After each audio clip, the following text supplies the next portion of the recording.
Okay, so I gotta admit, I've been kind of obsessed with all these UFO sightings lately. Oh, yeah.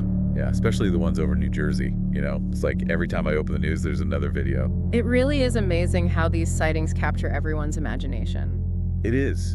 And it gets me thinking, like, how far back does this fascination really go? Yeah.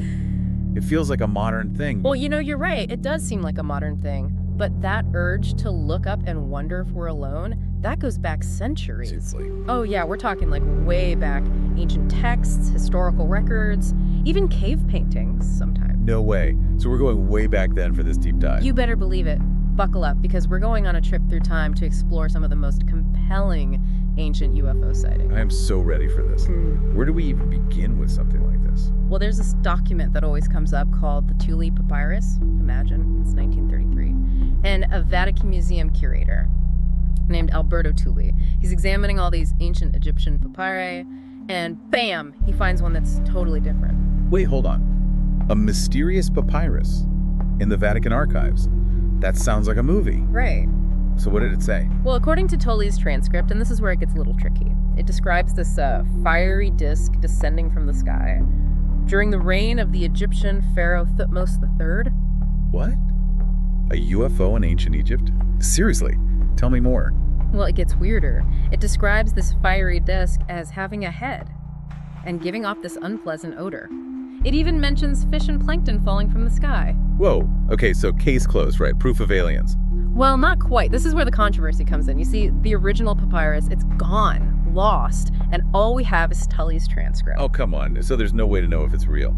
Or even if the original papyrus ever existed. Yeah, it's a he said, she said situation. Some people think the transcript is genuine, Tully was a respected scholar after all. But others say, no way, without the original, it could be a fake or just a misinterpretation. I see both sides, honestly.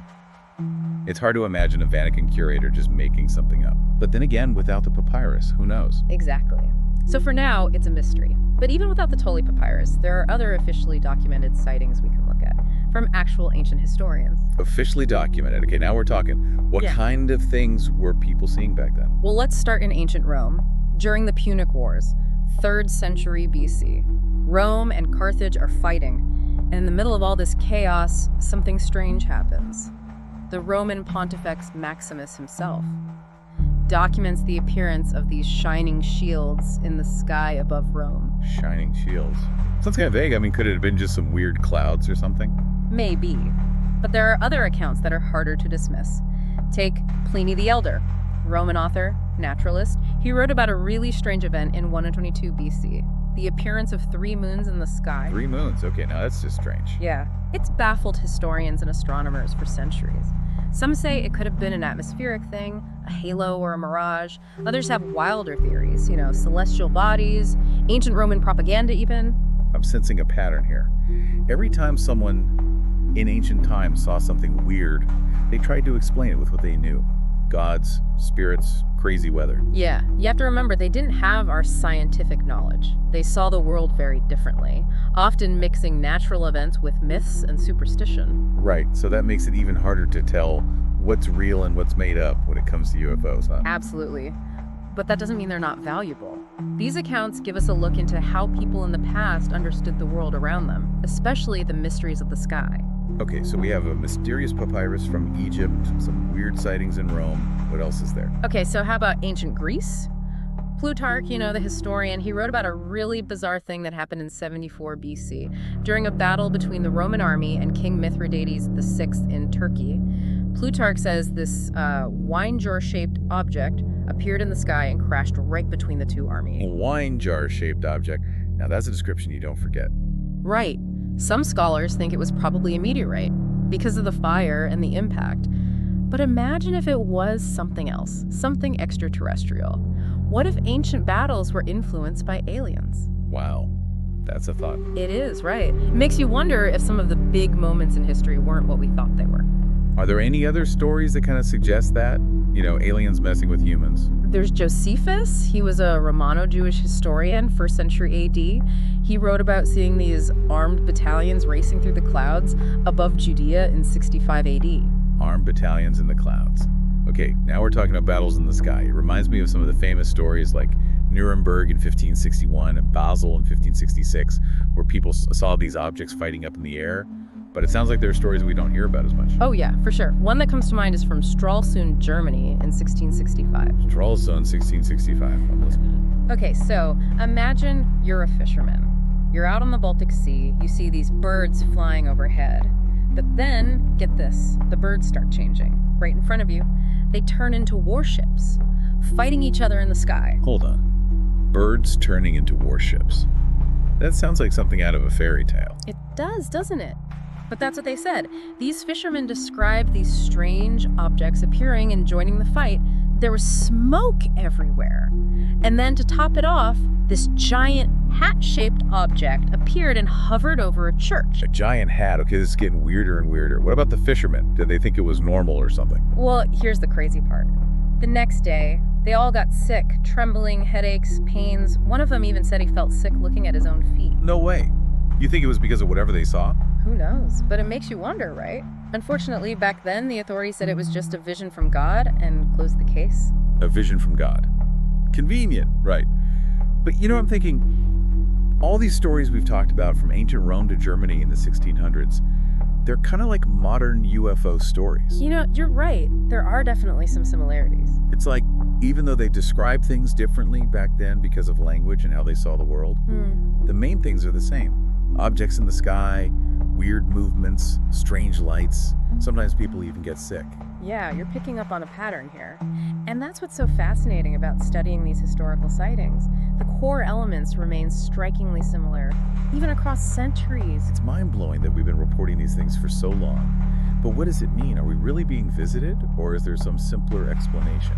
That's the million-dollar question, isn't it? And honestly, it's one we may never have a definite answer to. But I think by looking back at these historical accounts, we can start to see the whole UFO phenomenon more clearly and maybe understand why we're so fascinated by it. You know, what's interesting is that we find these stories all over the world. It's not just a Western thing. For example, there's this account from 13th century Japan. Japan? Really? What happened there? So in 1235, this Japanese general Yoritsune and his troops were camping out, and they see this wild sight in the sky. All these round objects dancing and glowing bright. Dancing lights, huh? Sounds kind of cool, in a way. It does, right. But Yoritsune wasn't really in the mood for a light show. He wanted answers. So he called his advisors together and demanded an explanation. I bet. So what did they say? Did they blame it on spirits or something? Well, they did say it was completely unnatural, but their final explanation was actually pretty ordinary. They said it was just strong winds making the stars sway. Wind making the stars sway. That seems a little hard to believe even for back then. I know, right? It does make you wonder if they were just trying to downplay things and, avoid freaking everyone out. It's funny how some things never change, huh? We're still trying to explain the unexplainable, even if it means coming up with some pretty wild theories. Exactly. But let's move on to another story, this time from England. In 1290, New Year's Day, a bunch of monks are gathered in a church in St. Albans, and they see something amazing. Okay, I'm all ears. Another sky battle. Or maybe something falling from the sky. Nope, this time it was a large, elegantly shaped ship in wonderful colors, just flying silently over their church. There was even a monk named Matthew of Paris who wrote about it.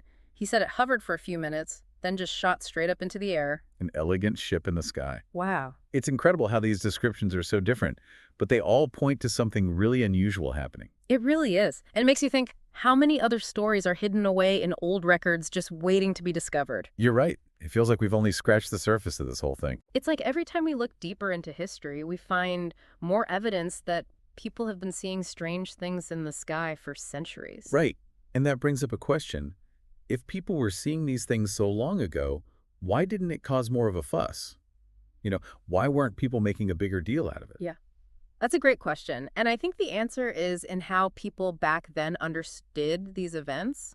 Remember, they didn't have the same scientific knowledge we have. They didn't even have the words to describe what they were seeing. So they often thought it was supernatural or religious. Right, like those monks who saw the ship and thought it was a message from God. Or the Japanese general's advisors, blaming the lights on the wind, messing with the stars. They were trying to make these weird events fit into how they already saw the world instead of thinking it could be something totally new. Yeah, exactly. And even when people did think it was something truly strange, they often faced a lot of pushback. people didn't believe them or made fun of them. It's like they say, sometimes truth is stranger than fiction. So what can we learn from all these old UFO sightings? Besides the fact that people have always seen weird things in the sky. Well, I think it shows us that we shouldn't be so quick to dismiss UFOs as just a modern thing, something made up by sci-fi movies and conspiracy theories. When you see how far back these stories go, it makes you realize there's something bigger going on, a real mystery. It's like we've been looking in the wrong place for answers, or at least not looking in enough places. Maybe instead of just focusing on modern sightings, we should be looking at these older accounts, trying to see if there are any patterns or connections that can help us understand the whole phenomenon. I agree completely. These historical sightings can give us really important context and a broader perspective. It's like looking at the whole puzzle instead of just a few pieces. Yeah, and it's amazing to realize that people hundreds of years ago were asking the same questions we are now. What are these things? Where do they come from? And what do they want? Those are the big questions, aren't they? And while we might never know for sure, I think by exploring these historical stories, we can get a little closer to the truth. And appreciate just how mysterious and amazing this whole UFO thing really is. Exactly. Now let's move ahead a few centuries and look at some of the first official investigations into UFO sightings. We talked about General Yoritsune in Japan back in the 13th century, but there are other fascinating examples of how people tried to make sense of these unexplained events. Oh, this is getting good. Tell me more. Well, one of the earliest documented investigations happened in France in 1878. This French astronomer, Jules Janssen, was leading an expedition to observe a solar eclipse. Another eclipse. It's interesting how eclipses seem to be connected to some pretty weird sightings throughout history. We had the dancing lights in Japan, the ship in England, and now a UFO during an eclipse observed by an astronomer. It's like these events open a door to something beyond what we normally see. That's an interesting thought. Anyway, Janssen and his team said they saw this dark, disc-shaped object crossing in front of the sun during the eclipse. And get this, they even took a picture of it. A picture. Wow, so we actually have photographic evidence of a UFO from the 1800s. Sadly, the photo is lost. But still, the fact that we have this written account from a well-respected astronomer like Jules Janssen shows that UFOs aren't just a modern thing. It's amazing to think that people were seeing these things long before anyone even talked about UFOs. But why didn't it cause more of a stir? Why wasn't everyone talking about it? That's a good question, and I think it's because of how people interpreted these events back then. Remember, they didn't have our scientific understanding. They didn't have the right words or ideas to explain it, so they often thought it was something supernatural or religious. Yeah, like the monks who saw the ship as a sign from God, or the Japanese advisors blaming it on the wind and the stars. It's like they were trying to make these strange events fit into what they already knew instead of considering something totally new and unknown. Precisely. And even when people suspected something extraordinary was going on, they were often met with disbelief and ridicule. It goes to show sometimes the truth is just too strange for people to accept. So what can we take away from all these ancient UFO sightings? Besides, of course, that people have been seeing weird stuff in the sky forever. Well, one thing's for sure, it challenges our ideas about UFOs. It's easy to think of them as a modern fad, something from sci-fi and conspiracy theories. But when you look at how far back these stories go, you realize there's a much deeper and more enduring mystery here. It's like we've been looking for answers in the wrong place, or maybe not looking in enough places. Instead of focusing just on modern UFOs, maybe we should be looking back in time, studying those historical accounts, seeing if there are patterns that can help us understand the whole phenomenon. I agree. These ancient accounts are like pieces of a giant puzzle. We may not have all the pieces yet, but by studying them, we can start to see the bigger picture. And maybe, by understanding how people in the past saw these events, we can get a fresh perspective on UFOs and why they fascinate us so much. It really makes you think. All these people across different cultures and centuries looking up at the sky and wondering the same things we do today. Right. It's humbling, isn't it? Makes you feel like we're part of something much bigger. Totally. It makes me wonder if there's something connecting all these stories, some common thread running through them all. That's a great question, and it's one that UFO researchers have been debating for years. While each sighting is unique, there are definitely some recurring themes and patterns that pop up in these historical accounts. Okay, like what? What are some of the things that keep showing up? Well, first of all, a lot of these stories describe objects that we just can't explain with our current understanding. Fiery disks, shining shields, elegant ships. They move in strange ways, have weird lights, and just don't behave like anything we know. Yeah, and it's not just the objects themselves that are strange, right? It's the effect these encounters have on people. Huh. We talked about this fisherman getting sick in Stralsund. But there are other stories where people feel disoriented, anxious, even have physical problems. Some even claim they lost time. Exactly. These reports of people experiencing weird things after a UFO encounter, they add a whole other layer of mystery to this phenomenon. Some people might say it's just psychological, their imagination running wild. But others think it points to something deeper, maybe even a link between these encounters and consciousness itself. Whoa, now that's getting really deep. But Right. it makes sense, I guess. If you saw something truly mind-blowing, something that changes how you see reality, it's going to affect you somehow, right? Both mentally and physically. It's definitely a possibility, and it's one of the things that makes UFOs so fascinating. They force us to confront the limits of what we know and admit that there might be things out there we haven't even begun to understand. So where do we go from here? Are we Now, any closer to figuring out what these UFOs are, where they come from, why they're here? that's the big question, right? And the truth is, we may never have a definitive answer. But I believe that by exploring these historical accounts, by diving into all these amazing stories and experiences, we can start to appreciate the sheer mystery and wonder of the UFO phenomenon. Yeah, it's like a reminder that we're not alone in our curiosity. Humans have been looking up at the sky and asking these questions for centuries. Exactly. And maybe that's the biggest lesson here, the search for meaning, for understanding, for connection with something bigger than ourselves. It's a fundamental part of being human. Whether we approach it through science, history, or spirituality, it's that pursuit of knowledge, that exploration of the unknown that drives us forward. That's beautifully said. It's not just about finding answers, it's about the journey, the exploration.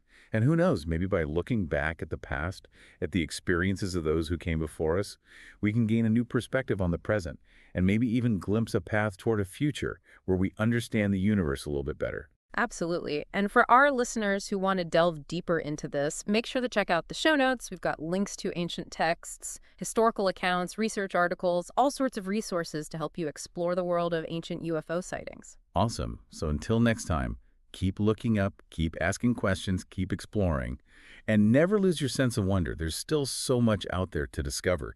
Maybe we just need to connect the dots and follow the threads of history that link us to the cosmos.